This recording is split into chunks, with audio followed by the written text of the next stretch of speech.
শুভ সন্ধ্যা। কার্টুনুজ ডেইলির prime time বুলেটিনে আপনাকে স্বাগত। সংবাদ উপস্থাপনায় আছি আমি কাল্লু মামা। আজকের বিশ্ব রাজনীতির উত্তপ্ত পরিস্থিতির মাঝে আন্তর্জাতিক সংবাদে উঠে এসেছে এক চমকপ্রদ দাবি। আসুন জেনে নেই বিস্তারিত। আজকের বিশেষ সংবাদের শিরোনাম, প্রভাবশালী মুসলিম ড ইউনুসকে ক্ষেপণাস্ত্র বানিয়ে ইসরায়েলে নিক্ষেপের দাবি। বিশ্বের সবচেয়ে প্রভাবশালী ৫০০ মুসলিমের তালিকায় শীর্ষ ৫০-এ স্থান পাওয়ায় ক্ষুদ্র ঋণের নামে সহস্র কোটি টাকা লোপাটকারী, শান্তিতে নোবেল বিজয়ী অশান্তির ফেরিওয়ালা, আমেরিকার বিশ্বস্ত কৃতদাস ও জুলাই ষড়যন্ত্রের মহানায়ক রুশ অর্থোডক্স খ্রিস্টান তরুণীর পাণিপ্রার্থী ও পরবর্তীতে ডিভোর্সদাতা ড মোহাম্মদ ইউনুসকে অবিলম্বে ক্ষেপণাস্ত্রে রূপান্তরিত করে ইরানের পক্ষ থেকে ইসরায়েলে নিক্ষেপ করার জন্য জোর দাবি জানিয়েছে বিশ্ব মুসলিম উম্মার ক্রন্দনরত মজলিসে শারাফাত নামক একটি আধ্যাত্মিক সংগঠন। আজ বাদ আসর জাতীয় বাইতুল মোকাররমের দক্ষিণ গেটে টায়ার পোড়ানো কর্মসূচির পর আয়োজিত এক বিশেষ প্রেস ব্রিফিংয়ে এই যুগান্তকারী দাবি উত্থাপন করা হয়।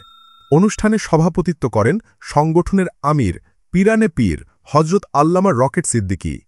সভায় আল্লামা রকেট সিদ্দিকী হু হু করে কেঁদে ফেলে বলেন, আজ মুসলিম উম্মা এক ভয়ঙ্কর ক্রান্তিকাল অতিক্রম করছে।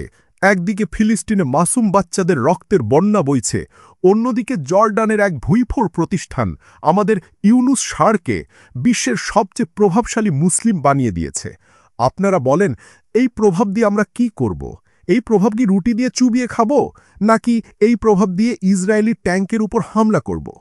উপস্থিত জনতার সমস্বরে না না বলে উঠলে রকেট বাবা রকেটের বুতিতে বক্তব্য দিয়ে বলেন, আমরা প্রথমে ভেবেছিলাম ইউনুস সারকে প্রভাবশালী মুসলিমের খেতাব দেওয়ায় তিনি হয়তো নিজের প্রভাব খাটিয়ে টেরামকে একটা ফোন দেবেন, বলবেন, হ্যালো ডোনাল্ড, হোয়াটসঅ্যাপ ম্যান, তোমার পোষা কুত্তা ইসরায়েলকে সামলাও।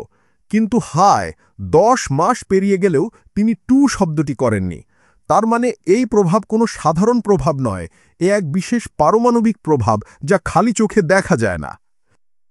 এই পর্যায়ে তিনি একটি বড় স্ক্রিনে একটি কার্টুন প্রদর্শন করেন, যেখানে দেখা যায় ড ইউনুসের মাথাওয়ালা একটি মিসাইল ট্রাকে করে নিয়ে যাওয়া হচ্ছে।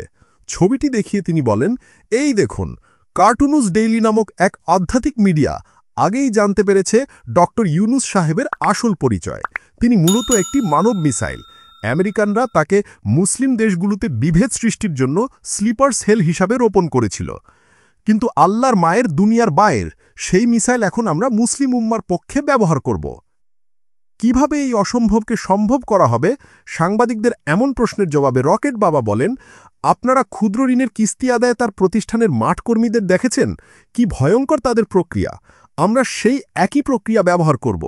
আমাদের বিশেষ উম্মা কর্মী বাহিনী যমুনায় গিয়ে প্রভাবশালী মুসলিম ড ইউনুসকে তুলে আনবে। তারপর তাকে একটি ইরানি শাহাব 3 মিসাইলের মাথায় ভালো করে সুপার গ্লু দিয়ে লাগিয়ে দেওয়া হবে। মিসাইলটির নাম হবে মিসাইল আল ইউনুস। তিনি আরও বিস্তারিত ব্যাখ্যা করে বলেন, এই মিসাইলের কোনো বিস্ফোরক ওয়ারহেড থাকবে না, ইউনুস সাহেবই হবেন এর ওয়ারহেড। এটি যখন ইসরায়েলের তেল আবিবে গিয়ে আঘাত হানবে তখন কোনো বিস্ফোরণ হবে না, শুধু একটি বিকট শব্দে তিনি বলে উঠবেন, আমি তোমাদের ক্ষুদ্র ঋণ দিতে এসেছি। তার প্রভাবে সমস্ত ইসরায়েলি সৈন্য অস্ত্র ফেলে দিয়ে ঋণের জন্য লাইনে দাঁড়িয়ে পড়বে। মাত্র 3 মাসের কিস্তিতে তাদের অর্থনীতি এমনভাবে ভেঙে পড়বে যে তারা আর কোনোদিন যুদ্ধ করার সাহস পাবে না। সভায় আরও বক্তব্য রাখেন বিশ্ব মুসলিম উম্মার ক্রন্দনরত মজলিসে শরাফতের মহিলা শাখার আমিরা, মনিকা ইউনুসের গানের বিশেষ ভক্ত বেগম সাকেরা বানু। তিনি কান্না জড়িত কণ্ঠে বলেন, আমার মনিকা মা কত সুন্দর অপেরা গায়। আমরা প্রস্তাব দিচ্ছি মিসাইল আল ইউনুস উৎক্ষেপণের সময় লাউডস্পিকারে মনিকা মার গান বাজানো হবে। সেই গানের তরঙ্গ এতটাই শক্তিশালী হবে যে কোনো এয়ার ডিফেন্স সিস্টেম এই মিসাইলকে শনাক্ত করতে পারবে না। সভার এই পর্যায়ে একজন সাংবাদিক প্রশ্ন করেন, ড ইউনুস তো জীবনে জুম্মার নামাজও ঠিকমতো পড়েছেন কিনা সন্দেহ, তিনি কিভাবে প্রভাবশালী মুসলিম হলেন আর কিভাবে মুসলমানদের প্রতিনিধিত্ব করবেন? জবাবে রকেট বাবা মেজাজ গরম করে বলেন, আরে ধুর মিয়া, এই জন্যই তো তিনি সবচেয়ে প্রভাবশালী। যে লোক ধর্মকর্ম না করেই মুসলিমদের নেতা হয়ে যেতে পারে, তার প্রভাবের লেভেলটা চিন্তা করেন। তার প্রথম স্ত্রী ছিলেন একজন অর্থোডক্স খ্রিস্টিয়ান, তিনি তাকে বিয়ে করে ডিভোর্স দিয়েছেন। এটা কোনো সাধারণ ঘটনা নয়, এটা ছিল পশ্চিমা সমাজে প্রবেশ করে তাদের দুর্বলতা জানার এক সুগভীর ইনফিল্ট্রেশন। এই মিশনের জ্ঞানই তাকে মিসাইল হিসেবে কার্যকরী করে তুলবে।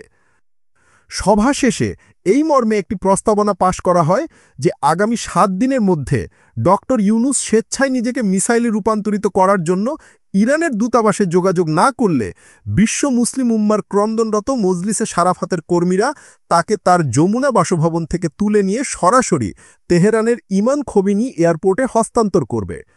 সবশেষে আল্লামা রকেট সিদ্দিকী এই বলে স্লোগান দিয়ে সভার সমাপ্তি ঘোষণা করেন, প্রভাব এখন উম্মার, অস্ত্র হবে সবার, ইউনুস ভাইয়ের মিসাইল কাঁপিয়ে দেবে ইসরায়েল। এই ছিল আজকের বিশেষ সংবাদ। ডক্টর ইউনুসকে সত্যি সত্যি মিসাইল বানানো হবে কিনা তা জানতে আমাদের সাথেই থাকুন।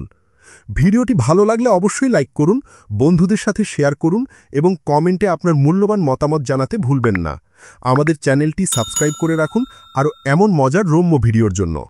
কার্টুনস ডেইলির আজকের বুলেটিন এখানে শেষ করছি। সবার জন্য শুভকামনা।